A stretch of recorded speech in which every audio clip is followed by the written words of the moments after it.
Ami, all the best. Thank you. താഴെ വീണ കൂവിക്കോട്ടെ.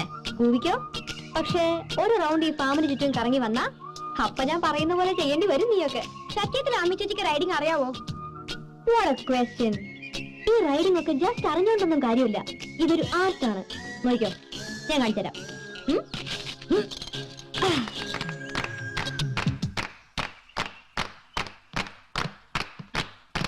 അഭിരാമി വേണ്ട, അവൻ വികൃതിയാ.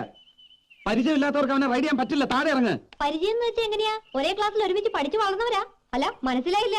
അത് താഴെ വീഴുമ്പോ താനെ മനസ്സിലാവും. അതെ, റൈഡ് ചെയ്യാൻ മോഹം ഉണ്ടെങ്കിൽ ഇവിടെ പോണിയുണ്ട്. അയ്യാടാ, ആ ഏണിയിലേ ചേട്ടൻ അങ്ങ് റൈഡ് ചെയ്താ മതി. എന്നാ പിന്നെ അനുഭവിച്ചു തന്നെ പഠിക്ക്. ഓ പഠിച്ചോളാം.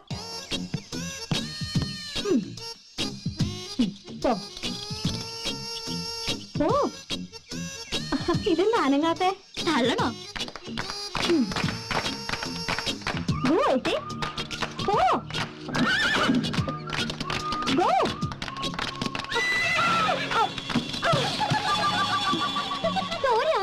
ഈ ആർട്ട് ഓഫ് റൈഡിംഗ് പറയുന്നത് ഇങ്ങനെ പൊത്തോന്ന് വീഴുന്നതാ. ചിലപ്പോ വീണുന്നൊക്കെ വരും. അതുകൊണ്ടൊന്നും ആമി തോൽക്കില്ല.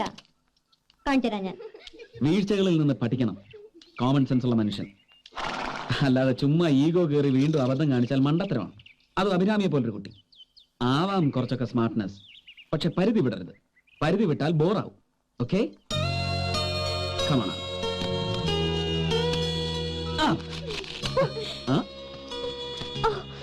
ആരെങ്കിലും ഒന്ന് ഉന്തി തള്ളി കൊടുക്ക്. നടക്കാൻ കുറച്ച് ബുദ്ധിമുട്ടുണ്ടാവും അഭിരാമിക്ക്.